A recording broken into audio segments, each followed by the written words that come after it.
Welcome back everyone to the channel. I hope you're all doing well. We got a pretty massive video today, the biggest video I've ever done. This is going to be kind of just a fun video of me ranking every single movie that I have watched this year, putting it all on a tier list. I have watched 210 movies this year, new movies, just for like YouTube content and fun. Do I have a life? Not really. That's the point. That's why we're watching all these movies.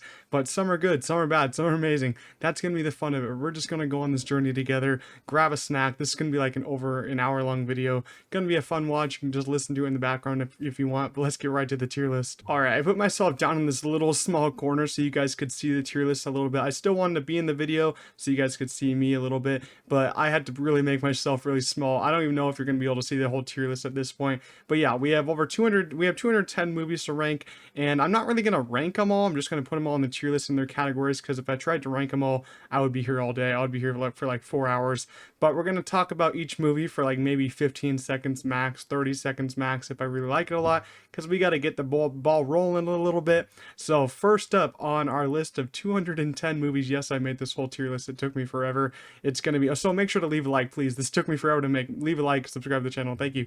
Chupa, this is a Netflix original. Wasn't good, so it's going in the bad tier. Fool's Paradise, Charlie Day's directorial debut, I think this was. It wasn't funny at all, going in the terrible tier. Winnie the Pooh, Blood and Honey, what a mistake of a film. What a just, disaster of a film. Who wants to watch like a fan film of Pooh, Blood and Honey? They tried to make it scary, it wasn't scary. Supposedly we're getting a second one. No thank you, going in the terrible tier. Children of the Corn, another remake of Children of the Corn. I don't even think the original's that good. It's just such an odd movie. It's not scary at all, and it's very boring. Going in the terrible tier. Start out with so many terrible movies. The Outlaws, it's another Netflix original. It's okay. I think the comedy, actually, is it okay? It's not okay. The comedy doesn't land for me, and so it's going in the bad tier. You'll notice that when I do this, I haven't seen some of these movies in so long, and I haven't rewatched them because they're bad, so I'm not going to say too much about them. Your Place or Mine, another bad Netflix movie with Ashton Kutcher. I couldn't care less about it. The Machine, I had really high expectations for this one because Burt Kreischer is pretty funny, and the story's pretty interesting. Mark Hamill's in it. But overall, it really didn't apply to me. I thought the jokes were pretty bad. Kandahar, another meh movie that didn't really mean anything for me. Paint, oh my god, Paint was terrible. It's like a Bob Ross biopic. It's trying to be a Bob Ross biopic, but it's not a Bob Ross biopic. So I didn't really understand what Owen Wilson was going through on that. His performance was just okay. It's just a very boring movie. Master Gardener, this one's kind of a mixed bag. Like, some parts it's good, other parts it's just so terrible. So I'm gonna edge it in the bad tier. Ruby Gillman, Teenage Kraken. What, like, this hurt my eyes to watch. Like, Spider-Verse is a visual feast for my eyes. This movie has too many damn colors, and there's music playing every single second. It's like song after song. I don't want to watch it ever again. So going in the bad tier. Murder Mystery 2. Yeah, this stop with the murder mystery movies. Adam Sandler, go back to making Uncut Gems type of movies. Like the basketball movie he made last year was really good, but Murder Mystery 2, no, not my thing. Bad. Mafia Mama, pretty, I don't know. I put it, oh my god, this is actually kind of hard. I'll put Mafia Mama in the terrible tier. I really don't care to go back to it. Hypnotic. This one just really just left my mind as soon as I watched it. I think this one was made by Robert Rodriguez. He makes all the Spy Kids movies. He makes some weird movies, I gotta say. Ben Affleck shouldn't have taken that role. Going in the bad tier. At Midnight, this is an okay kind of romance movie, I'd say. So I'm gonna put it in the okay. Maybe I Do, another kind of rom-com movie with a pretty good cast, but horrible execution. Going in the terrible tier. House Party. I hated seeing this movie in theaters. What a waste of like an hour and 45 minutes of my life. It was just not funny. I haven't seen the original, so I don't really know how to compare it to that. So put in the bad tier. Round Rabbit Run. I don't know about this one. It's like a thriller, like trying so hard to be good that it just didn't work for me at all. It's so poorly paced. I thought it was pretty boring. So going in the bad tier. We're starting a trend now, aren't we? The Meg 2. I don't know. The Meg 2, I kind of been opening up to more and just looking at it as a fun movie. More or less. I don't know. I'm still gonna put Meg 2 in the bad tier just because it's poorly, it's poorly written. Of course it is, but Meg 1's still better. Ghosted. Oh god, this is Apple. This is Apple at their worst, because Apple's usually really good, but Apple just made a horrible film. Just look at this poster down here. It just looks so fake. Ana de Armas's wig is horrible. It's cameo galore. The action isn't that impressive. And put it in the bad tier. We got 2 rows in the bad tier now. The Beanie Bubble movie. Another biopic that isn't really great, but it's not terrible. So I'll put the Beanie Bubble movie in the okay tier. Actually, no, bad tier. It's if it's not rewatchable, if I'm not going back to it, I'm not going to be pretty nice to it. Inside, this is an interesting piece of work by Willem Dafoe. Loved his performance. Movie overall left me dissatisfied, so I'm gonna put it in the okay tier. Renfield didn't work for me at all. It just all the CGI blood was insanely bad. Aquafina plays another annoying character. Nicolas Cage tries his best to carry the movie, but it's just a horrible script with some very annoying characters. So put it in the bad tier. Hidden Strike, John Cena, Jackie Chan action movie. Wasn't terrible, I'd say. I mean, it has some horrible green screen, but the moments with the two leads are actually pretty fun. So I put in the okay tier. Luther Fallen Sun, I didn't even know there was a show this was based off of, so I didn't really care about it. Put in the bad tier. But if you like the show, good for you. Oh yeah, don't take any of my opinions to heart, please. Like, film is subjective. You're allowed to love, like, if you love Winnie the Pooh, Blood and Honey, good for you. I don't really care. But yeah, just don't bash me for my opinion. But we're just having fun here. Bird Box Barcelona. I hate this. No more Bird Box movies, please. I hate Bird Box. Bird Box so annoying. You people? No, You People is bad. And they had that one scene in the movie where Jonah Hill is kissing that one girl. I forgot the actress's name, my bad, but they're kissing and it's a CGI kiss. Like, what? How do you CGI kiss, and why do we CGI kiss? Like, you have so many all-stars in this cast, but you have a horrible script and just a weird movie overall. We Have a Ghost. This is the David Harbour movie, I'm pretty sure. Came on Netflix so long ago. This one, I don't remember too much about this one. I remember, the effects are pretty good. David Harbour looks pretty good, but I don't know what the point is to hire David Harbour if he can't talk and he's just a ghost the whole movie. Like, I mean, I don't remember if he did talk by the end, but most of the time he didn't talk. So I don't see a point to hire someone like David Harbour when he uses his, he's pretty funny. So you want him to talk in your movie. So We Have a Ghost. I'm leaning towards more the bad tier than okay. So I'm gonna keep in bad tier. Somebody I Used to Know. I think that's what that movie is. That's a good rom-com. I like that one a lot, but I'm not gonna go rewatch it. Peter Pan and Wendy. Stop making Peter Pan movies. Disney, stop. These live action remakes just aren't good. Like, this movie was weird. Jude Law, I guess, is okay as Captain Hook, but I never really cared about the Peter Pan story or Wendy or Tinkerbell. Like, I don't care about them at all, so I'm not going to watch it again, and I didn't like it. About My Father, I thought this one was going to be terrible, but it's actually not terrible. I like the performances by everyone, and it's actually decently funny at times, so I'll put it in the okay tier. Flamin' Hot, I'm going to probably get a lot of hate for this, but I didn't see anything special about this movie, and I really didn't care for it. I know a lot of people love this movie. If you do, cool, but I didn't care for it, so I'm gonna put it in the bad tier. Heart of Stone. Oh my god, Heart of Stone was so hard to get through. I feel like this one lasted forever. It tried to be Mission Impossible and like James Bond, but it failed so hard. Gal Gadot cannot act to save her life, and I thought the action looked pretty fake. VFX were just really bad, and the script, of course, wasn't great. Like, I don't care if you're an action movie, you can actually still try on your script. Please try. So Heart of Stone going in the terrible tier. The Old Way, the first Nicolas Cage on this. Actually, we already did a Nicolas Cage movie. There's a lot of Nicolas Cage movies on this list. I think I watched like 4 of them. The Old Way isn't terrible. I think it's okay, and I'm not even a big fan of westerns. It's actually not too bad. The Book Club 2. The Book Club 2 can go in the bad tier. Don't care about book clubs. 80 for Brady, going in the bad tier. Send them both. Send the old ladies to the bad tier. No offense to anyone in that movie. I just didn't care for it. And you're probably asking, why did I watch it? Just for YouTube. I didn't really care to actually watch that. Alice Darling, Anna Kendrick. This is her main, drama for this year.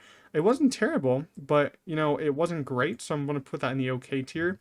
Indiana Jones and the Dial of Destiny. This is where we're finally, stepping the quality up just a little bit, because this one still was disappointing to me. It wasn't great like all the other Indiana Jones movies. I think it was better than Crystal Skull. I think that one's called, with Shia LaBeouf. I always forget that one's name. But yeah, the Phoebe Waller-Bridges character was so annoying. The second act of this movie felt so long. Like, the second act went on for forever, and I just wish the whole movie was like the third act. So I'm gonna put it in the good tier. To Catch a Killer, Shailene Woodley is kind of on a roll this year with like 3 movies she's in. This one's not that big of a movie, kind of like a low production kind of movie, but I like the plot of it. I thought it was well paced. The execution could have been better, but I'm going to put it in the okay tier. Operation Fortune, I had a lot of fun with this one. The cast is having a lot of fun with it. Jason Statham is in the same movie every year, 2 movies every year. He's going to be in The Beekeeper, which is basically the same as this movie, I guess, because he's just fighting people and killing people. Aubrey Plaza is good in here. Hugh Grant's good. A lot of good people in here. I feel like it could have been a little shorter. The third act kind of fell apart a little bit. So I'm going to put that, I'll put it in the okay tier. Reality, this is actually a really good movie, and it's kind of underrated. Went on there, it's on Max, and Sydney Sweeney's in it. This is better than Anyone But You, which she is in. But at the same time, I wish it was a little better. It could have been greater. So I'm gonna put Reality in the good tier. Cocaine Bear, it's kind of a guilty pleasure for me. You can really dunk on me if you don't like it, but I have fun with it. I think it's pretty funny. I love the scene when they're in the ambulance and the bear just jumps in the ambulance. Just imagine a bear with cocaine. My audience ate this up. I kind of ate it up too much. I shouldn't have ate it up that much, but it was funny to me. I had a fun with some of the scenes, and Alden Ehrenreich was pretty good in it. He deserves more roles. Shooting Stars, this is like the LeBron James biopic, like his basketball team, his whole high school basketball team, I think it was. This one's okay. I like the camera work a lot in it, but story just didn't really care for. Fast X, I'd say that one's okay too. You know, a lot of people are hating on Fast X. I mean, I've gotten into this movie, and I know what I'm in for. I know it's about to be a fake, you know, crazy, just go off the rails type of movie. So I've gotten used to that. I like the whole cast. The cliffhanger was pretty fun. I gotta say, the cliffhanger is pretty cool. Jason Momoa as the villain saved the movie as a whole. Magic Mike's Last Dance, okay tier. It's not the best one. The second one I think is the best one still. Plane. This one's actually pretty fun. I saw this one twice with my friends, and we just had a fun time watching it. The third act's pretty cool, and actually, it's not a bad script. It's just okay, but you know, I think. You know, Gerald Butler, I think he plays some interesting roles, and I actually liked him here a lot. Infinity Pool is the most effed up movie I've seen this year. It's the craziest movie I've seen this year. You're not going to be prepared for it. Just some weird stuff happens here. And this could have been an amazing horror, like science fiction movie, but the execution just kind of like went off the rails once you got to like the middle of the second act. So it could have been so much better. I'm kind of interested to see if I want to put it in the good tier, the bad tier. No, the good tier, the okay tier. Oh no, this is so difficult. I'm putting it in the okay tier. It would probably be at the top if I were to rank them all. The Boogeyman is actually a pretty effective horror movie at times, but it took so long to get to the big scares that I just got a little bit bored through it. And it does those, you know, cheap jump scares that I don't like in horror movies. But I love the creature design once we finally saw it, so I'll put it in the okay tier. Sisu. Sisu is one that didn't work for me as much as it did for others. I know a lot of people called it like the new John Wick movie. This is great. I love it a lot. But I felt like it was pretty slow for me. I was like, since a lot of people are hyping it up, I was a little late to it. I was expecting some like mind-blowing action sequences and not such a slow movie. But if you do love it, good for you. But it's a little bit too slow for me, and I was expecting a little bit more. Sharper, I'm pretty sure this is another Apple movie. This is like a drama, thriller, mystery kind of movie. I like the cast a lot. The execution wasn't great, and it's a little too slow for me. So I also put in the okay tier. Polite Society is another one that didn't work for me as much as it did for others. I do like the cast here. I loved how, you know, they were all so energetic, the charisma from them. The stunt work's amazing. It's just the whole story and, you know, emotional element that I didn't really invest in as a whole, but I'd still put in the okay tier. The Boston Strangler is a Hulu original movie that I kind of forgot about after I watched it. It has an interesting premise, but it's kind of slow, so I'll still put in the okay tier. Sick, this came out at the beginning of January. This is a Peacock original movie. Basically, you know, what would happen if you were, you know, in the pandemic going on vacation, someone starts killing you because you didn't wear a mask. I thought that was a pretty interesting premise, pretty fun premise. It's actually an interesting horror movie, and it's not bad. You know, if you think of this premise, you're like, oh, that's going to be terrible. No, it's actually pretty effective at times. The suspense is really there. So I'll put it in the okay tier. Ant-Man and the Wasp: Quantumania, the best Marvel movie of the year. No, just kidding. I lied.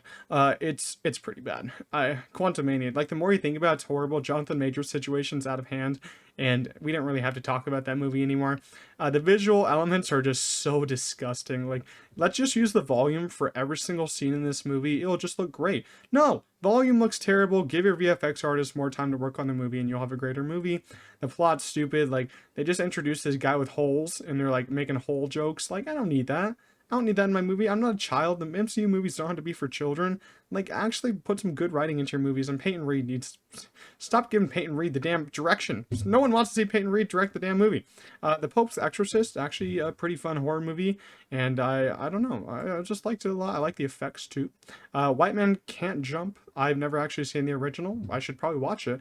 But Jack Harlow surprised me. He's actually a good actor. Him in this movie being his first movie, he wasn't bad. He was pretty funny. The script was funny.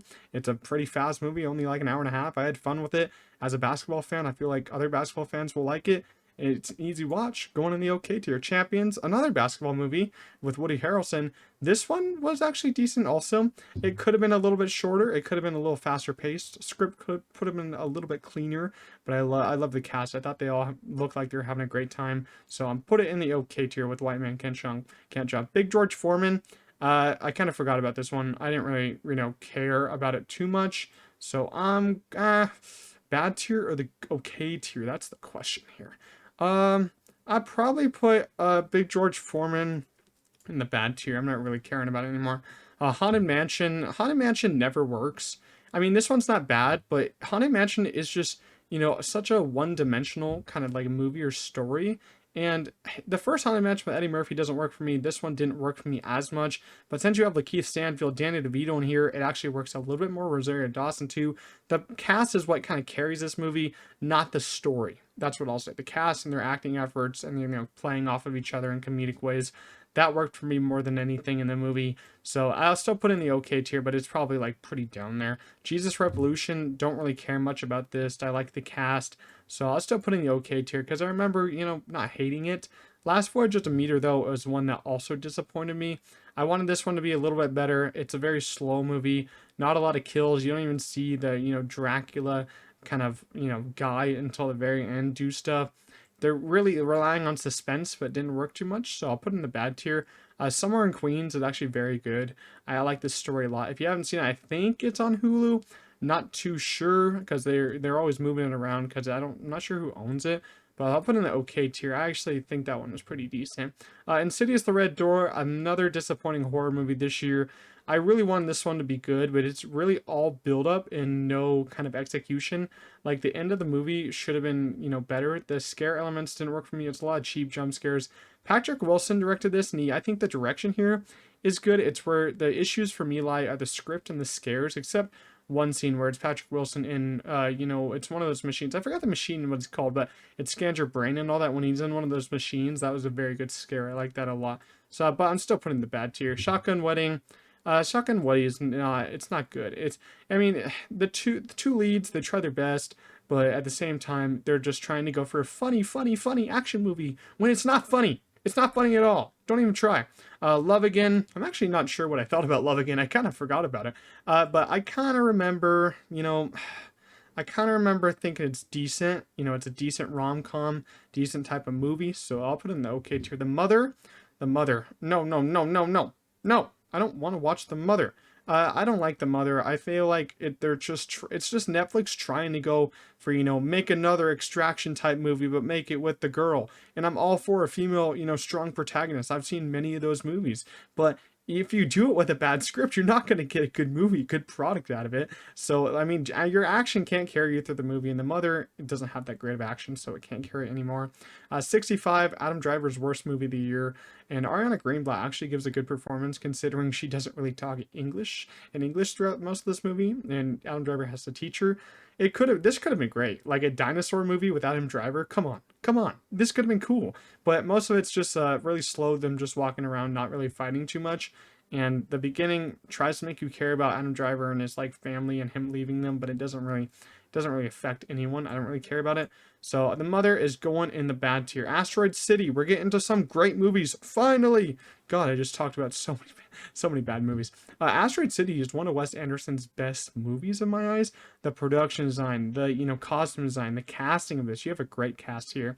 With Jason Schwartzman as the lead, I thought he did great. And just so many standout scenes in here. I know it doesn't work for everyone, but I really did like the script here. I liked what they were going with, the alien Jeff Goldblum kind of story. story. I thought that was pretty cool. I liked kind of how it was a, a play, like you're watching a movie, but it's a play, so it's like real life, but inside a play. Kind of hard to confuse, kind of hard to like explain, but I thought it was great. So we're gonna have our first movie in the great tier. Chevalier. I'm always saying that right. I think it's Chevalier. Chevalier I liked a lot. This is another great movie filled with some great performances. This one went really under the radar. Like if you haven't seen this movie, go watch it. Oh, the score is excellent. Like the final 5 minutes are really good. Some of my favorites in the entire year. It came out a long time ago.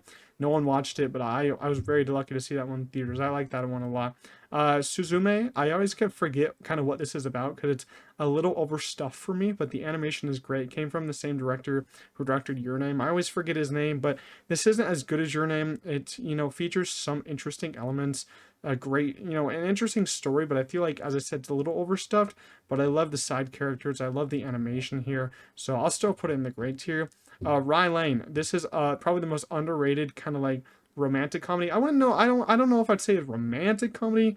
I mean, it kind of has a little bit of romance in here, but it's basically just a comedy. A great script here, a great clean script, only like an hour and a half long. It's on Hulu. I think it's a Hulu original. Go watch it if you haven't. I was kind of blown away when I first watched it. Really underrated movie. To Blow Up a Pipeline, also a really underrated movie with a strong cast, very tight runtime here. I don't love it as much as others, but I'll put it in the good tier still.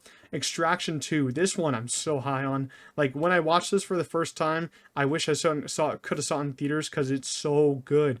Like the action here is just gets better and better. Like the big one take kind of 21-minute action sequence is so freaking cool inside the jail. Oh my god, Chris Hemsworth, I really need him to get back and make Extraction 3 because these are his best movies right now because Thor is kind of just falling apart. Like Extraction 2 just fills you up with all the adrenaline that you need. And after the movie's finished, I'm like, I want to do that, but I know I can't do that. So I'll put Extraction 2 in the great tier. TMNT Mutant Mayhem, another great movie. We're on a roll right now. Let's go. I know that means our downfall is coming soon. TMNT though has some amazing animation. Like it's kind of like a Spider-Verse, but it's a little more different. A little more messy, a little more like crayon-y kind of. And I do love how they're going for actually, teenage voice cast. And I cannot wait for the next one. Seeing Shredder in the next one's going to be so interesting.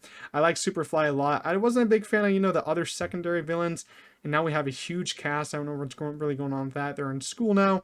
It's kind of might be a little too bloated for the second movie, but I will say this one has a great score too. Soundtrack's great. So going on the great tier, No Hard Feelings, a very fun movie, very funny movie. And Jennifer Lawrence does a great job here. She's pretty funny here, kind of back in her prime a little bit. I forget what the other actor's name is, but he's really great, has a great voice, and I'll put it in the good tier. Joyride, another very funny movie from this year with a fantastic ensemble. They were great. There's one scene, I don't even want to say it. Like there's one scene when they're just singing a song and just something pops out and and there's a tattoo somewhere. I don't want to say where, but it's just bad. It's bad. It's don't watch that with your kids or don't watch that with your parents. It's crazy. Still a Michael J. Fox documentary. This isn't really a movie, but I still added it to the list because it kind of qualifies. It's the only documentary I watched this year, and it's great. You go on this, you get to follow the story of Michael J. Fox, what happened to him, and it's kind of sad at times, but it's a much needed story I think to tell and to learn about. And Theater Camp, this is another underrated Hulu movie. I think it's on Hulu. I kind of forget. Going in the good tier, you have a great cast here, some very funny moments, and I love the ending of it. I love the end credit song because they use a Post Malone song that kind of bumps it up a little bit. Io Debris is also in that. She's in a lot of stuff these days. They Clone Tyrone is Netflix's most underrated movie of the year. They didn't even market this one that much. I remember them not marketing this at all. This is Jamie Foxx. Tamara Paris, I think, is in this. I think that's her name. And John Boyega. John Boyega just put it all in. He plays a lot of different roles in here, and he deserves so much work. I can't believe they butchered him in Star Wars, but he's great in here, and it's such an interesting sci-fi concept. I love how it's shot, love the score, and it just feels like a great movie. So I'll put it in the great tier. Nimona, a very good Netflix animated film. I heard that, I forget what studio it was, but I think Blue Sky passed on making this or releasing it because they didn't feel like it would be strong enough. But I feel like it's pretty strong. I love the voice actors. I thought they both did great. And I think that, the ending could have been a little bit better for me, but I kind of like this girl's, power. She switches in like any animal. I thought that was pretty cool. And so I'll put in the good tier. Emotional elements were also pretty good. Next up, we got The Little Mermaid, another Disney live action, remake. I was worried for this one. The trailers did not work for me at all. I thought that looked so bad, like CGI. But when I finally saw it, I saw it in IMAX, and it looked pretty good. The VFX were actually really polished, really clean, really bright movie. I was worried it was going to be a little too dark. Halle Bailey, she did a great job. Her voice is so electric. I saw her in The Color Purple yesterday, and she's great in that too. I wish she had more screen time though. But The Little Mermaid, it's actually really a visually interesting film. Some scenes underwater are a little iffy, but most of them, like 80% of the movie, looks great. And Melissa McCarthy was actually fantastic as Ursula. Everyone was worried about her. I was worried about her because Melissa McCarthy can be a little much sometimes, but she was menacing. She played a great villain. You have to have a great villain for these kind of Disney animated adaptations. I thought she was great. I think I think it could have been a little tighter, maybe like 15 minutes shorter. But I know for the Disney, live action ones, they go a little bit longer. But I like, I'm not the biggest fan of Little Mermaid animated movie either, but the songs work for me in here. So I'll put the Little Mermaid in the good tier. Next up, we got Beau is Afraid. This one is so divisive. Like, you either see people that love this movie or just hate it. I mean, Ari Aster is also pretty divisive because Midsommar, but I mean, he did release Hereditary, which is universally really, liked a lot. I think it's one of the best horror movies I've seen. And, this one I think it has the right ingredients for it to be an amazing film, but it's just way too long. It didn't need to be a 3-hour movie. Like, it's a 3-hour odyssey, and I get it. But once you get past that second act, I think it goes off the rails, and then the third act just goes way too off the rails, and it goes to a point where I don't care about the story anymore. And Joaquin Phoenix, I like his performance here, but sometimes I just feel like it's just a little too much, a little too weird. But the first two acts are decently strong, so I'll put it in the good tier. Missing, a very underrated movie. It's kind of like I would actually say sequel to the movie Searching, but it's like a different story completely. It fits in that same universe though. It's like that story of, you watch this girl from her computer and all that, and her parents go missing and all that. You have to solve this with her. I saw this with my friends in theaters. We're the only ones in it, so we were kind of like trying to talk about it, trying to solve it ourselves. It was a really fun experience, but it's a really great movie. I liked it a lot. I like the performance by Storm Reid. I think that's who she is. Yes, Storm Reid's in that. Yeah, she was great in there. The Blackening, another underrated horror comedy. It's more comedy than horror. I would say it's like 70-30 comedy. The cast is great. It's very funny. There's some very interesting jokes in there, so I liked it a lot. The Flash. The Flash is a movie that I thought was great on first watch, but I kept watching it and I'm like, it gets a little worse every single watch. Sasha Calle, I really loved as Supergirl. Seeing Michael Keaton back was pretty cool. Ezra Miller's performance was actually pretty decent, but the visual effects in third act kind of ruin it. But I mean, I still like parts, so I'll put it in the good tier. I don't know why I have the Flash on here twice, but let's just put it in there again, just to be nice to the Flash, Megan, this was actually a pretty effective horror movie. I think it came out in January, and I was expecting it to be terrible. I have fun with it. And I like the doll aspect of it, kind of like Chucky. I'm hoping we get a Chucky versus Megan film. That would be pretty cool. I'll put Megan in the good tier. Tetris. This is actually another very underrated movie. I think this one came on Apple. Apple does not market their movies much. I've seen they marketing Godzilla, the TV show Godzilla, pretty well, but they didn't market this movie a lot. I like this movie. I love the performances. Just learning more about Tetris was pretty cool. But who really wanted this? That's the question. No one. But I mean, learning about the story was cool. It's like an interesting story. I love the way it was shot too. Knock at the Cabin, another M. Night divisive film, I would say. I kind of went into this one worried because I did not like Old at all. I thought Old was just terrible. So I went in this one kind of worried, but it actually worked for me a decent bit. I like the concept. I guess it worked a little bit better for me because I feel like it wasn't original from M. Night. It's based off a book, the Knock at the Cabin book, so it worked for me just a little bit more. I love the performances. He got some pretty interesting people for the role. Dave Bautista, I love that Dave Bautista got more leading roles in here. Can't wait to see him in Dune Part 2. But yeah, I feel like the story worked for me. Some of the camera angles were nice, like camera movements. The ending, I think it falls apart in the ending. M. Night cannot do good endings, but I'll still put it in the good tier. A Good Person is Florence Pugh's most emotional movie of the year. I actually feel like this is the only movie this year that she was in. I kind of forget. But she's actually really good in this. The emotional kind of story landed with me a decent bit. I like it more than others. And I actually kind of want to watch it again more than I think of it, because I haven't seen it since it first came out, and I want to see if I still feel the same way. But I hope I do. A Man Called Otto. This is Tom Hanks, movie this year, and I will say I think this is also a remake. I think this is originally a German film. I'm not too sure. It's a remake from somewhere, but it's actually a pretty good story. Tom Hanks is really good playing this old mean old guy. That's how you kind of it's just a mean old guy, and the neighbors are trying to make him be a nicer guy. So I like that emotional. I like that part of the story. It gets a little emotional towards the end, but I feel like I've seen this movie done before many times, but that still has the ingredients for the good tier. 1001. This is Teyana Taylor, and I wasn't really familiar with her work, but I really want to see more of the stuff that she's in, because her performance that she gave here is really great. I loved it a lot. The movie didn't work for me as a whole as much as I wanted it to. Like, it's a little too slow for me, and I feel like it could have been executed a little bit better. Script could have been better, but her performance was great. So I'll put in the okay tier. The Covenant, another Guy Ritchie film that kind of worked for me this year. I'm not gonna lie, Jake Gyllenhaal, he's one of my favorites to watch. So I'm kind of just giving it a little upper edge on that point. But I like the story. I like the second half more than the first half. I'll tell you that. I feel like the second half works a little bit more. Transformers: Rise of the Beast. It's actually cool. I liked it a lot. The VFX were great. I liked it, but they gotta stop. If you're gonna make another Transformers movies, I don't care about the humans that much. I don't care about Anthony Ramos's character and his brother. Like, I don't care about their friendship. You can try to make me care. Maybe I'm just a bad human for not caring about them. I just care about seeing the Transformers fight. Like, fight them. Like, that's why the first scene was so cool, because it's just the two Transformers fighting each other. That's what makes a Transformers movie really good.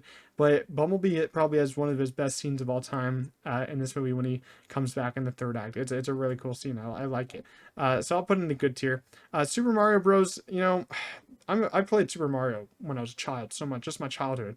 I had a DS, I had a Wii, I've had a Switch once, so I played Mario Bros. A lot. But this movie could have been done so much better. It's such a childish movie. Like, I get it, Mario's made for children, but Shrek and Puss in Boots is also made for children, and that has adult themes and adult jokes. So you could have done a little bit better, and help, because a lot of the adults that watch this movie played Mario when they were kids, so maybe prioritize the adults a little bit more for the next one. I feel like that'd be better. Peaches by Jack Black was also pretty good. Chris Pratt, Anya Taylor-Joy, Charlie Day gave good performances. I was actually surprised by that. The Pale Blue Eye is a Netflix original with Christian Bale, kind of like a mystery, like killer movie. And this is actually really good. I like that one a lot. I love the feel of it. Maybe because it takes place in the snow around wintertime. I kind of have a guilty pleasure for that. But Christian Bale is pretty good. The story was great until you kind of got to the ending. Then it just fell apart.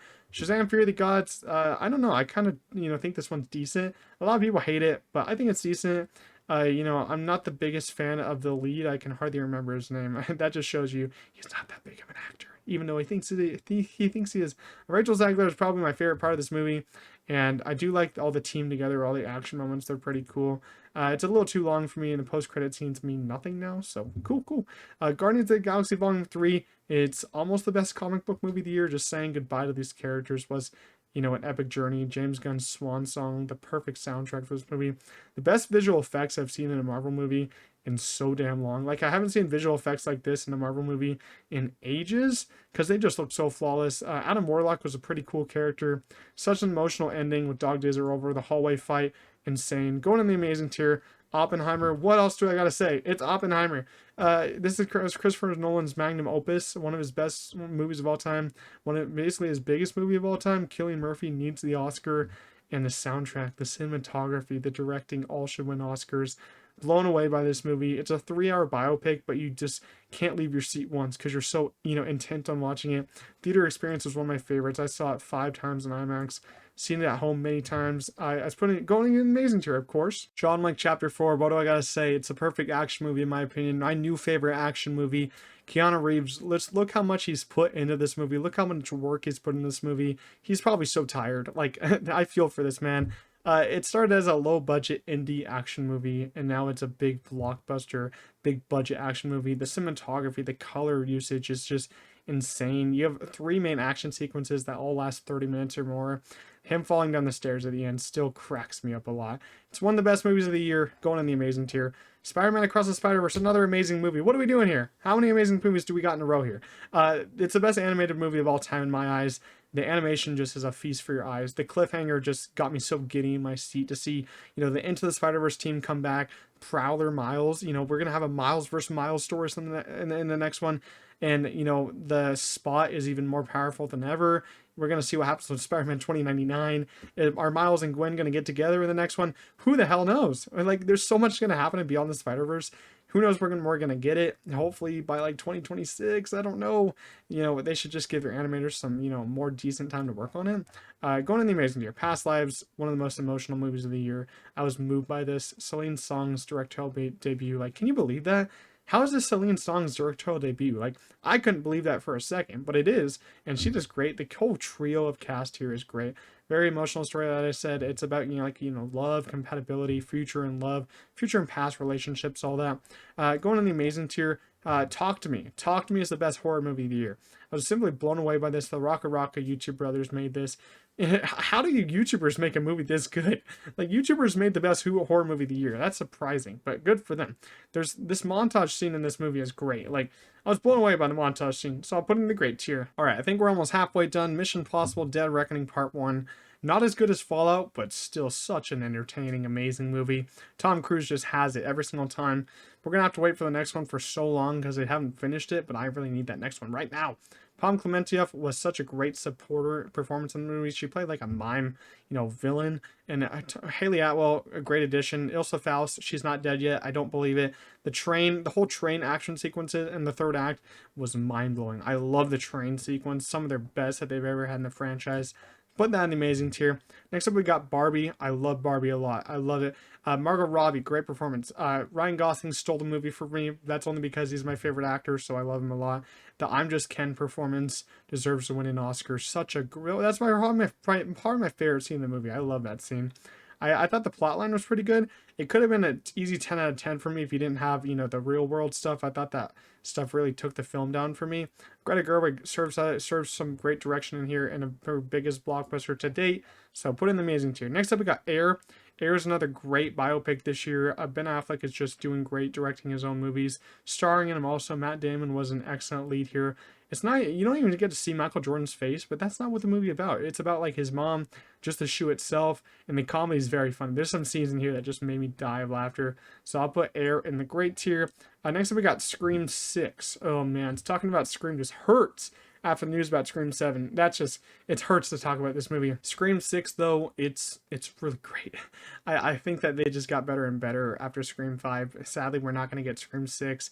This one was pretty cool because it took place in New York, but I just keep thinking to myself, what could have been with Scream 7? What could have been? It sucks that Spyglass and the studio behind it just had to mess it up. But Scream 6 going in the great tier. It's the third best horror movie of the year. Sanctuary, this is the Christopher Abbott one, and he does great in here. Margot Qualley does great. They have some fantastic chemistry, and it's very underrated. Not a lot of people saw it. I'll put it in the great tier. I like it a lot. Evil Dead Rise, the second best horror movie of the year. One of the most gnarly horror movies of the year, I'd say. I don't even watch Evil Dead that much. I still haven't watched most of them. I gotta get on that, because this one really, it tickled a funny bone in me. It tickled my horror bone. I liked it a lot. It was just so gnarly seeing the mom just go crazy on her kids and all that. That was pretty cool. Hey There, It's Me, God, Margaret was a great story. I think this came from the director who made Edge of 17. She does really good with coming of age movies. The performance by everyone was great. I liked it a lot. Put in the great tier. Creed 3, another great Creed movie. The Creed movies are just outstanding. If you put on all three Creed movies in a row, you're going to have a fantastic night. Jonathan Majors, it's just he went down the bad hole now. Jonathan Majors did some horrible things, but I still say his performance great. Michael B. Jordan's direction here was outstanding. He did, as we all hate to say it, but, the anime influence was really cool. And especially the last fight. I wish the last fight was longer, because all the elements he put in there were sick. The soundtrack's of course sick. Gran Turismo, I'm Gran Turismo's favorite defender. I think this movie's cool. It might be a little stupid at times, how it takes it. The script isn't good, but that's not what I'm here for. I'm here to see the cars race, here to see the emotional scenes, here to see David Harbour yell, and I got that. I got David Harbour yelling in this movie. That's all I needed. Got a pretty good soundtrack, some very funny moments. Elemental, I think, is my second favorite Actually, Elemental is my third favorite animated movie of the year. Elemental surprised me a lot. It almost was a big disaster for Pixar because its opening weekend was like the lowest to date, but it legged out. It actually made a decent amount of money. I think it almost made 500 million globally, which should have been a little bit higher, but since it started slow, it wasn't going to get there.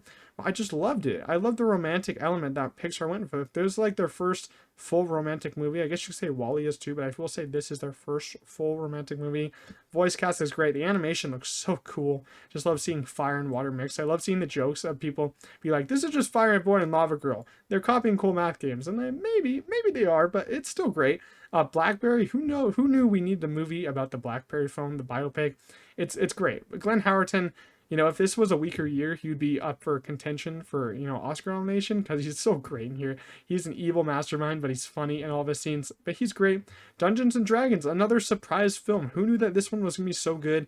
As someone who, didn't play Dungeons and Dragons, never played it in my life, I had a lot of fun with this one. The cast is just great. I love the ensemble, love everyone's chemistry. I love Chris Pine a lot. I feel like he's great. I'm really hoping we get another Star Trek film another day because I love him in those. But this one has some great VFX work. It's not going to get nominated for VFX because it didn't get on the short list for some reason. VFX work is great. The story is great. Hugh Grant's a great villain. Could have been a little shorter, but I still put it in the great tier. Puppy Love, another Lucy Hale movie, another direct streaming movie for her. Grant Gustin's also in this, our own very own The Flash. And, it wasn't terrible. It's a, interesting rom-com with dogs in it. So there's a lot to like here. Retribution. Oh, no, not Retribution. I remember making a review for this on my channel, just trashing the movie. It's not good. I hated my time here. Hey, look, Strays. Another movie that I trashed in my review because it's terrible. Terrible. I don't want to see dogs and I don't want to see dogs and their like penises out all the town. It's not what I paid for. It's trying to be so funny that it's just so terrible. Like, I don't know how much you had to pay Will Ferrell and Jamie Foxx for this, but they didn't seem like they tried too much. Blue Beetle, another DC movie on this list. Blue Beetle was actually pretty good. I like Blue Beetle a decent bit. I feel like some of the VFX should have been a little sharper. The villain was just eh. A lot of comic book movies these days just have some weak villains, except Guardians 3. That was a great villain. But I love Zolo. I think he's a great actor. I love him in Cobra Kai. Loved him in this. I loved his romantic kind of chemistry with the main girl. Always forget her name. I can't remember her name, but her character was great. I love their chemistry. And I love the suit. The suit was pretty cool, kind of like the practical elements. Love the powers of it. I think James Gunn said he's coming to the main DCU, so I'm actually pretty excited for that. He's really good in this role. Next up is Bottoms. Bottoms is like the second funniest year for me. It depends what we're talking about here, but this cast was actually excellent. I love this movie a lot. Having Marshawn Lynch in here just made it absolutely like 10 times better because I'm a big football fan, and he was funny. Like he just was hilarious in here. Like his line delivery is great. Iowa Debris is great, and I think it's just a very short movie, easy movie to get through. So I'll put in the great tier. Equalizer 3, I'm not the biggest fan of the Equalizer movies. I like the first one decent bit, second one's disappointing. This one disappointed me also. It's really slow, and the first action sequence is great, but the rest of them are just okay. Like, I get what they're trying to go for. He's kind of weak now, but at the same time, I think it could have been a little faster, a little bit better. But still putting okay tier because I like the direction. Vacation Friends 2 is a no-go for me. I don't like the first Vacation Friends. It's not funny at all. Do not invite me to my bar mitzvah. I forget what it's called. It's some title like that. Some bar mitzvah. This stars Adam Sandler's daughters. This kind of like nepotism movie. But that's okay. It's still pretty good. It's not a movie that I was expecting to like as much as I did. It has some great moments in here. It tries to go for those emotional moments. They don't all land, but some parts land. So I'd say the script and direction are actually pretty good. A Million Miles Away, another biopic I don't really care too much. The acting performances are great. Direction is interesting, but a little too slow for me, so I'll put in the okay tier. Spy Kids Armageddon, another Robert Rodriguez film that doesn't land. Like, I don't even know if any kids would like this movie. It's so weird. It's so stupid. Spy Kids movies, I've grown out of them. I liked them when I was a kid. But I don't even know if I'd like this movie as a kid. Like, you gotta tell me. Like, do your kids like Spy Kids Armageddon? Do they like Spy Kids movies anymore? Do we need Spy Kids movies anymore? No, we don't. The Creator is probably one of the most divisive movies I've seen this year. A lot of people I talked to didn't like it. I thought it was pretty great. I like John David Washington a lot, so maybe that's just me. And I liked his performance a lot. I think it could have used a little bit more rewrites in there.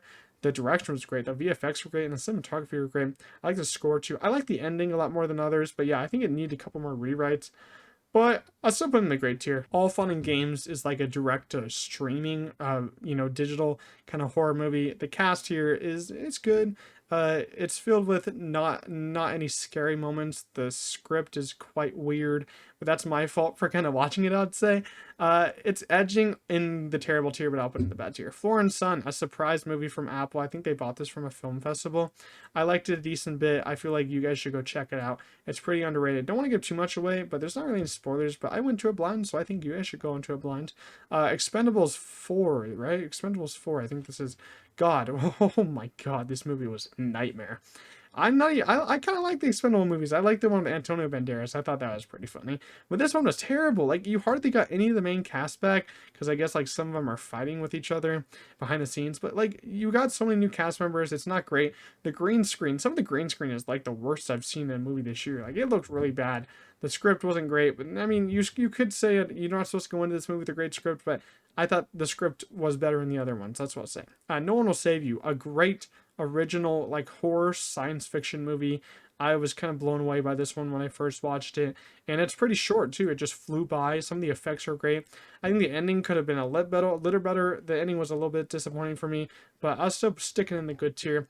A Haunting in Venice, the Hercule Poirot movies are finally come to an end.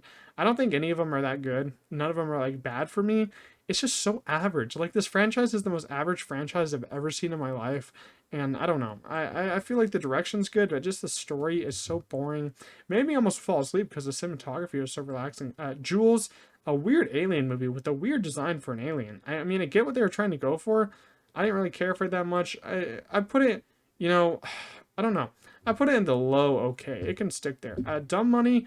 I actually did a school project on this GameStop kind of like stock market story. So I was actually very interested in this. You have a great cast, a very quick turnaround for this story to be made into a movie because this, only blew up like 2 or 3 years ago. So I'm very surprised they made it so fast. It's a pretty short movie, goes by pretty fast. Some very fun moments in there. Got some Kendrick Lamar in there, so that even adds to my enjoyment.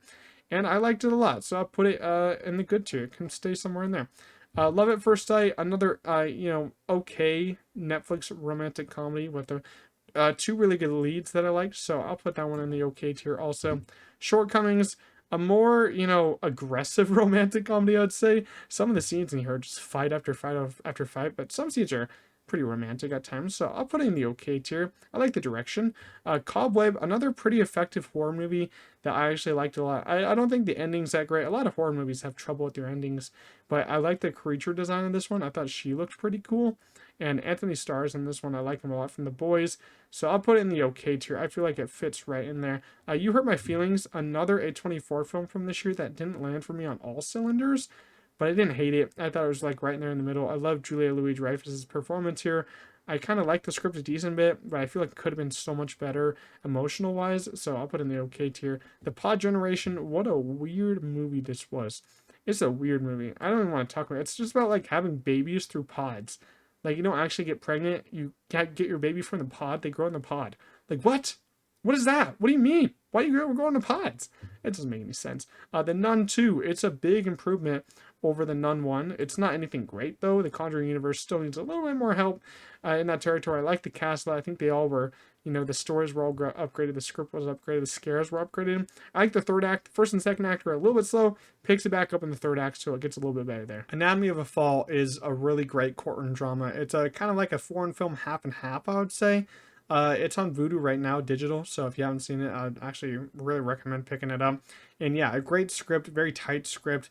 The ending didn't work. The ending, actually, I like the ending a decent bit. I thought the ending was going to be much greater, but the script is there, and I have a soft spot for courtroom dramas. It Lives Inside is a neon, movie that didn't work for me. It's a horror movie. Yeah, I put in the bad tier only because I didn't care about the story. The creature design, you hardly really see it, so I wish it was a little bit better. The Burial, I thought this one was actually pretty good. Jamie Foxx gave a really good performance. As I said, if it was a weaker year, he'd probably be looking in there for an Oscar nomination. And it moved by pretty fast, so I like when movies move by pretty fast, have a tight script, so I'm going in the good tier. Pet Sematary, Bloodlines, who asked for another Pet Sematary movie? I've read the book. They've never made a Pet Sematary movie work. Like, I don't know how hard it is to make a Pet Sematary movie work. It can't be that hard. Like, just make it work. Fair Play. This is really great, filled with an amazing duo in here, and I actually really like this one. The direction is great. The script is clean. Script is tight. The loud scenes are great. You know, the arguing scenes. It's kind of like a romantic thriller fighting movie. This couple going through hard times, and it's like a very interesting movie on Netflix right now if you haven't seen it. And it does fight with, you know, it does have interesting concepts and themes of women in the workplace, all that women taking power, men being douchebags about it. It's very interesting. I liked it a lot. Totally Killer is a very fun horror movie with a disappointing villain and villain reveal. Like, just look at the mask the villain's wearing. I think the costume could have been a little better. It looked like it was made for like $5. Kiernan Shipka, she's great in anything that she does. I need to see her in bigger movies, like in the theater, because she deserves it all. But I'll put Totally Killer in the good tier. Next up is El Conde. You know, a lot of people are praising this one from Netflix. I like the cinematography. That's about it. I thought it was pretty boring, so I'll put it in the bad tier. Saw X, one of my favorite comedies. No, comedy. Oh my god, I'm having a hard time. It's been so long. Saw X, one of my favorite horror movies this year. Don't even listen to what I said. I mean, some of it's pretty funny to see these bad people suffer. But yeah, I like this one a decent bit. It could have went off the rails if the first act kept going for as long as it did. Because the first half of this movie is pretty slow. It takes a while to get into it, but then you click into overdrive when you get to the second half, the traps start, and I'm like, oh yeah, this is the Saw that I remember. The traps, when the traps come in, Saw movies become infinitely better. And I like the production design here. I like the traps too. They're pretty cool. So I'll put Saw X in the good tier. Reptile. This is like a really dark thriller, I would say. And Justin Timberlake's in this. Kind of surprising, right? Justin Timberlake acting in a movie. I mean, he's in the Trolls movies, but he played a pretty good serious role here. You know, the script isn't as clean as I'd want it, and you know, it's a pretty slow movie, but I'd still put it in the good tier. The Exorcist Believer is probably, no, it's not the worst horror movie of the year. It's one of the worst. Like, I haven't seen the original, so maybe that's my fault, but I've talked to a friend who've seen the original. They also hate this movie. It's so bad. Like, oh my god, David Gordon Green, how did you go from making Halloween 2018 to this shit? Like, no offense, my guy, but this is just horrible. Like, I don't care about these two girls getting possessed. Like, it would have been so much better if the story was like one of them gets possessed, the other friend has to save them. That would have been so good. Why didn't you go for that, my guy? It's so bad. And like, the scares don't work. It takes forever to get going. First act is so boring. The third act, they're like, oh, you're like emotional. They think you're emotionally into this, and they think like, oh my god, just save these girls. And I'm like, I don't care if they die. Kill them. Like, I don't care. It's like, come on. Nowhere is a pretty interesting Netflix foreign film. I didn't really care about it though. It's like it all takes place on this ocean with this one lady, and so there's just not so much that you can do at that point. The script was okay, but I mean, you don't have a lot going on for her. Sound of Freedom, I'll probably get a lot of hate for this, but I thought it was just fine. I mean, a lot of older generations, a lot older audiences went to go see this because the free movie and ticket incentive. That's how they got their big box office. I'm not even really going to talk about that much because it could cause a lot of, you know, hate and, you know, controversy. It's okay. The script is fine. The performances kind of carry the movie for me. Five Nights at Freddy's, I'll say it's my guilty pleasure. I think it's decent. A lot of people I've seen just hate it. I'm like, it's not that bad. I mean, the animatronics are really cool. Josh Hutcherson, I'm happy to see him in a big role. The girl from You, I always forget her name. She's pretty good.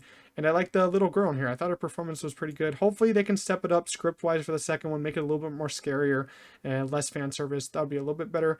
Pain Hustlers, another movie about the opioid crisis. Oh my god, can we stop making movies about the opioid crisis? I'm literally going to have a heart attack if I see another movie about the opioid crisis.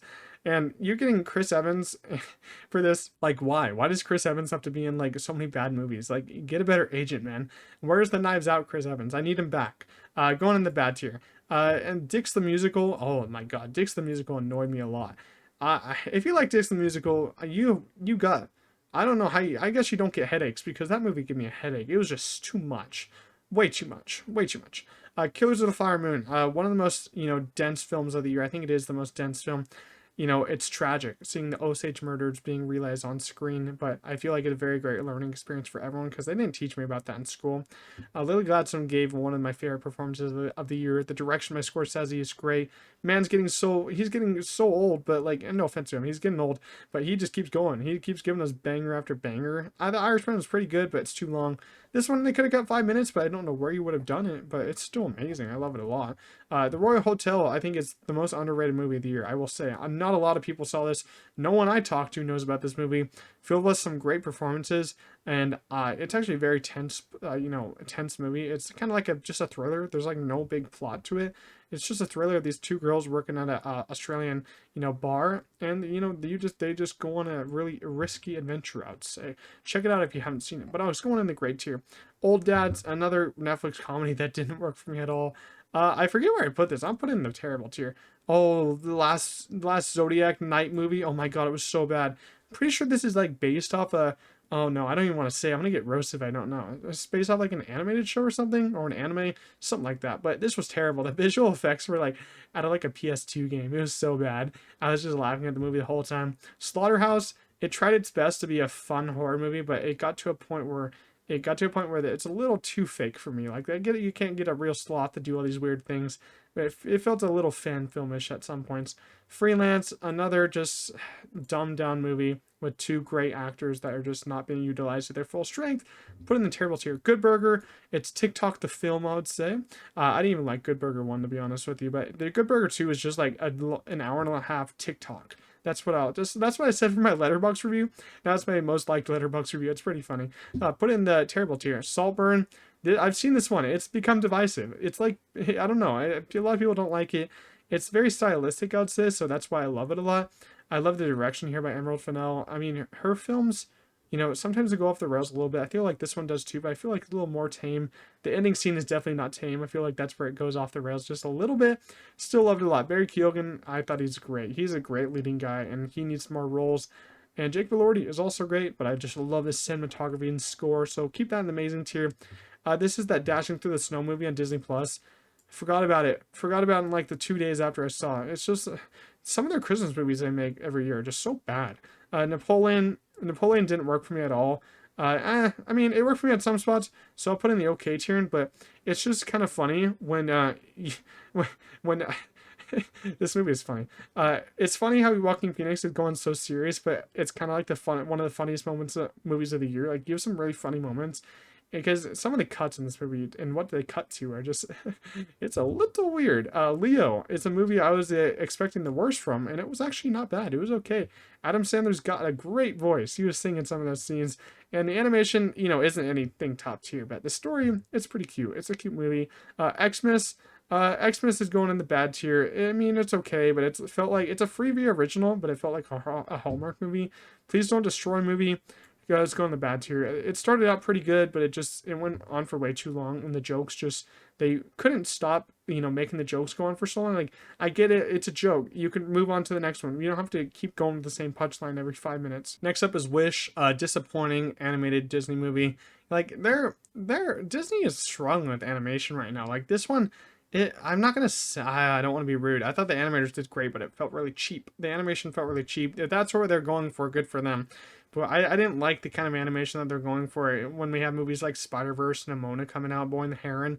Like, this doesn't work for me. The story's okay. Musical numbers are okay. Chris Evans is pretty good as a villain, but overall, it's just okay. Like, Disney needs to step it up again. Rustin has an amazing performance by Coleman Domingo, but other than that, I feel like it's just a biopic that didn't add anything to the genre, and it should have, because it's a guy that not a lot of people know about. I didn't know about this guy before, and it could have been greater if the script was a little bit better, and they would have been out of the box just a little bit more with their ideas. But I'll still put in the okay tier. The Killer, another David Fincher's newest film for Netflix. It's going in the great tier. Such a interesting movie how he made it. Wish I saw it in theaters. I hate Netflix for that. The first 20 minutes is just the killer going on his routine, just having that inner monologue. I thought that was really cool, so I put in that in the great tier. It's a Wonderful Knife. This one, I had a little bit of fun with, so I put it in the okay tier. I mean, it's very low budget-esque kind of movie, so I'm not really expecting much of that. The Holdovers is my new Christmas movie tradition. We'll watch it every December. A great trio of performances from Paul Giamatti, Dominic Sessa, Devindra Randolph. Like, a very emotional movie, a very funny movie at times. Takes its time to just be that kind of movie. and it's a Christmassy movie. It had me in the feels just being in that December wintry time, so I love that movie. I cannot wait to watch it every single year. Thanksgiving, directed by Eli Roth, was actually kind of cool. Like, the trailers made it seem like it's pretty low budget, and I will say it is low budget at times. Some of the effects aren't great, and it goes off the rails a little bit too much. It's like really over the top horror, I would say. Hopefully he can make the second one a little bit more serious, because we are getting a second one. But I like the cast. Addison Rae was actually better than expected, and I just like John Carver. I thought he was cool. Patrick Dempsey's pretty cool in here, so we're gonna put it in the good tier. The Hunger Games: The Ballad of Songbirds and Snakes. This was awesome. It was awesome. I'm a big fan of the Hunger Games series. Watch it like every year, and I cannot wait to add this one to the collection. Watch it with the other ones. I actually read the book before seeing this, and the book was pretty good. The ending was a little bit eh. The ending of this is also eh, but I just love the, the old style of the games. The costume design here is great. Rachel Zegler is great. Her voice is great here. Tom Blythe is another actor I got to look out for more often, because he was really great. But I love the feel. I love the set design, costumes on here. Awesome. Put in the great tier. Next up is the Marvels. It's not as bad as people are making it out to be. It's definitely not the worst Marvel movie. It just sits somewhere right in the middle. Keep it in the okay tier. I like the performances by everyone, but it's just such a silly movie. Why did the Marvel movies got to be so silly now? I don't get it. Next Goal Wins. This is also one I'll put in the okay tier. Could have been a lot better. Taika Waititi, I don't think he's trying that hard anymore. He plays a character in here that is just so annoying. Michael Fassbender is really funny in this. It's pretty funny at times. My audience liked it. The Marsh King's Daughter, you're racing two great, actors in this. Daisy Ridley is a very great actress, but the script isn't great. It's based off a book. I didn't read the book, so I don't really know. Fingernails is a very good movie from Apple. Very good movie. If you haven't seen it, get on it. It's about like love, compatibility, or relationship. Riz Ahmed is in this. I love Riz Ahmed a lot from Sound of Metal. He was great in this. I love him a lot, and I thought that movie is so underrated. Like, when it came out, no one was talking about it. I was the only one talking about it. I made a review on it. No one watched it, but I liked it a lot. Quiz Lady. Quiz Lady up on the okay tier. It didn't work for me a lot. Awkwafina was a little less annoying. I feel like the writers just write Awkwafina into the most annoying roles, but she was a little less annoying there. I like the quiz aspect of it. Thought that was fun. Trolls 3 wasn't bad. It wasn't bad. The other Trolls movies I don't like that much. I thought this was like the best Trolls movie to date. I just like something about the Trolls movies fun. They're kind of like a guilty pleasure. I just like all the colors. I think the colors are pretty cool. They just add every single color into that movie, and I'm like, okay. Some of the music scenes are fun, and Anna Kendrick. I have a soft spot for Anna Kendrick. I got a crush on Anna Kendrick. Let me just say that. Nyad is, Nyad's an okay movie. It's kind of boring at times. It's carried by great performances by Annette Bening and Jodie Foster, and a very, interesting story. She's trying to swim so far. I would die if I tried to swim that far. I can't even swim. So why did I watch the movie? I don't know. Priscilla, directed by Sofia Coppola, was great. One of the best A24 movies of the year. The soundtrack, I'm still listening to the soundtrack. I love the soundtrack, how it opens. And I was just blown away by the performances here. The design of the movie, the set design, costume designs had to be great. I was happy to learn more about Priscilla's side of the story, because we did get an Elvis movie. I was worried it's gonna be too much. We get an Elvis movie, then we get Priscilla right after each other. No, it's not. It's not too much. I'd easily just watch them both back to back. That's pretty fun. Big Fat Greek Wedding 3. I binge watched all these. This is the worst one yet. It's pretty bad. Like, they don't even try anymore with those movies. The first one's so good though. The Boys in the Boat. I was expecting the worst from this. It wasn't bad. It left me satisfied. I didn't expect much from it. George Clooney's direction and camera work are pretty good. The actors here did a great job. But it's a movie where, you go into it not expecting much, and you're just left satisfied, not like left with anything amazing. Ferrari was actually pretty good. I like Michael Mann's direction here. It was my first ever Michael Mann movie. Adam Driver needs to stop playing Italians. He's got a little bit of too much of an obsession with it.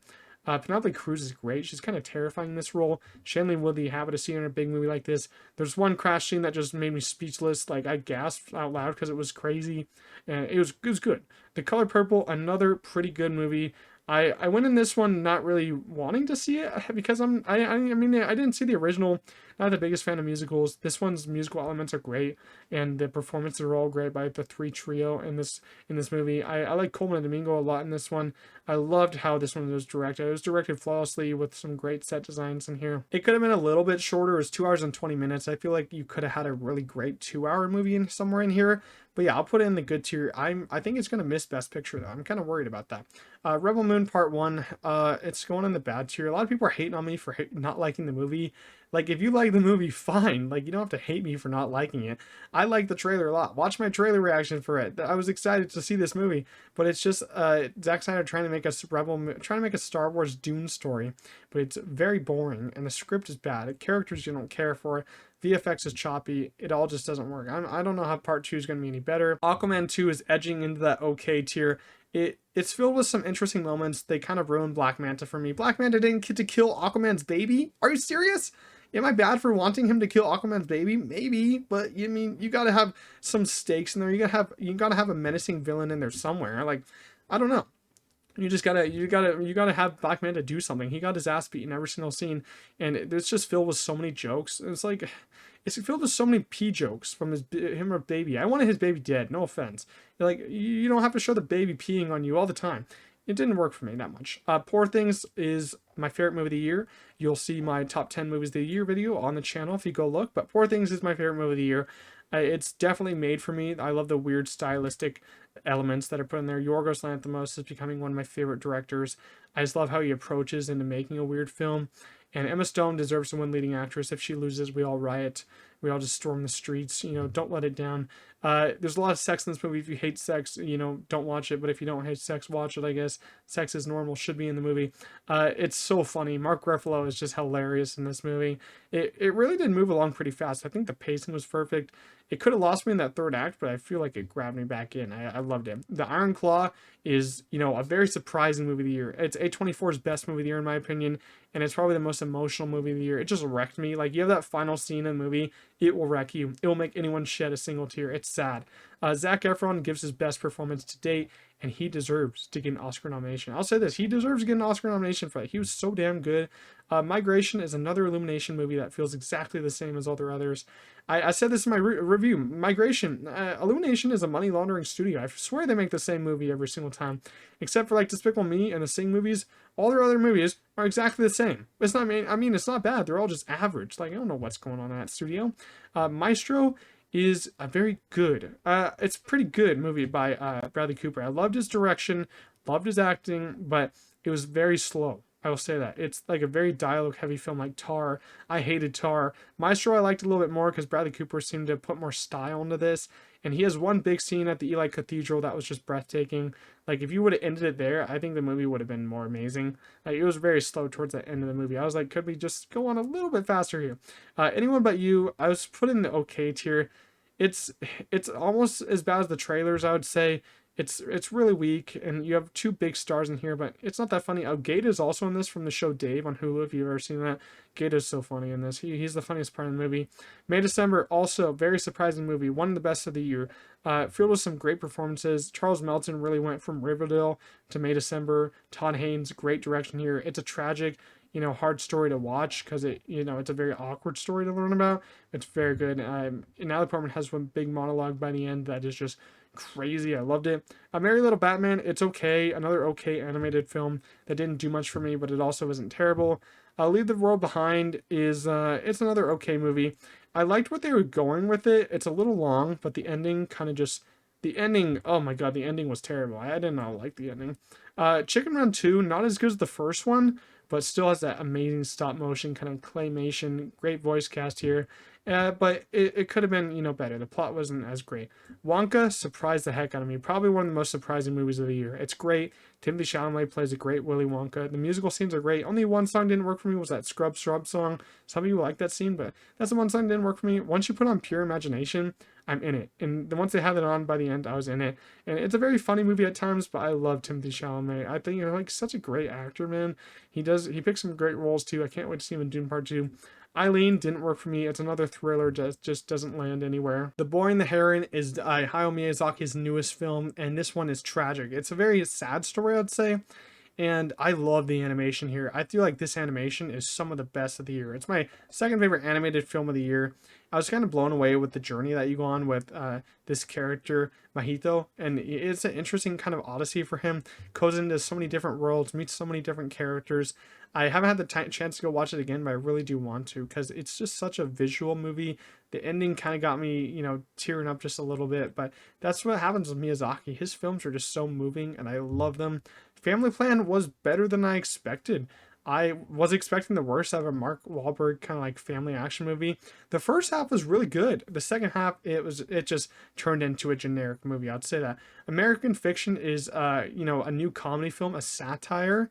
It's based off a book I haven't read yet. Jeffrey Wright in here, she's so good. Jeffrey Wright, I think it's might be his best performance or his second best performance. He's so damn good in here. The script is so sharp. Cord Jefferson directed this. I think it's his first movie of all time. His first movie he directed. His direction is stellar, man. He needs to get on the phone with everyone. I actually loved his direction here. I can't wait to watch it again. I saw an early screening, so it's not going wide. It's not coming back to my theaters until like mid-January, so I gotta wait so long, but it's so good. Candy Cane Lane, Eddie Murphy Christmas movie. It's kind of funny. Disney and Amazon Prime both released their original Christmas movies on the same day. I watched them both, and they were both pretty bad. It's like, can you not make a good original Christmas movie? I swear it's not that hard. Silent Night. Silent Night didn't work for me that much. It's okay. It's just like the niche of it and kind of like what they're going for, the silent-esque of it got old kind of like an hour in. Cool to see Kid Cudi in another big role. All right, we finally made it. 209 movies in. We got one more left. Godzilla Minus One. It's kind of a great movie to talk about. But man, before we get to the last movie, hopefully you guys will like this video, or hopefully you guys are still here. If you skipped along through, it's fine. I don't really care. It's a long video. But as I said, like this video. It helps a lot. Gets it to more people. I had a lot of fun ranking these movies. I'm not going to have a voice for the next 5 hours because my voice is so strained after talking about all these movies. But Godzilla Minus One is our final movie, and it's kind of fitting because it's probably one of the most surprising movies of the year. It's the best Godzilla movie of all time, and it has one of the best scenes of the year, I'd say. It's when Godzilla is in the town, is in the city, and he does the heat ray, the first big heat ray for the first time. It is oh my god. It got me out of my seat. I was like, holy shit, what is this guy doing? It was good. It was good. That scene was the scene was amazing. What am I talking about? Scene was amazing. I'll put it in the great tier. It's even edging on that amazing tier. Just like, why is he so cool? Like, and how does this movie have such great human characters? Like, I wasn't expecting the human characters to be so great, but they were so good. I love their storyline, and there's a little bit of a tease for a sequel. I don't know if they're gonna go for it. I hope so, because I loved spending time with these characters. The visual effects are insane. It was made for like 10 million or less, or like 50 million or less, and I was like, damn, Hollywood, take some notes, because this movie was amazing, and everyone went out to see it. A lot of people are really loving it. I haven't seen any bad comments about it, so it's great. But those are all 210 movies, new movies I watched this year ranked. It's a lot. If you kind of look at the list here, a decent amount of terrible movies, I'd say. A lot in the bad tier, a lot in the okay tier. That's what happens every year. I feel like every year you have movies that they're just meh, they're just average. You're like, I'm not going to go back to them, but they weren't bad. We got a pretty decent amount in the good tier, a lot in the great tier, and damn, a lot of amazing tiers for me. A lot of amazing movies this year for me. I think this year is the best year for movies since 2019. I don't know if it's taken over. I don't know if it's better than 2019, but just look at this, my top 5 and my top 10 movies of the year video. Look at those. Like, those are some great movies, some very emotional movies this year. I cannot wait to see, how any of these movies do at the Oscars, but leave some of your favorite movies down below. Don't leave all 210 like me. I don't think you have time for that, but leave some of your favorite movies down below. That is my whole tier list of all 2023 movies I saw. Hopefully we'll do this again next year. Probably be less because I think we're not going to get as many next year because of the strikes. But if you guys did enjoy, make sure to leave a like, subscribe to the channel. We're on the road to 500 subscribers. I'll see you guys in the next one. Peace out.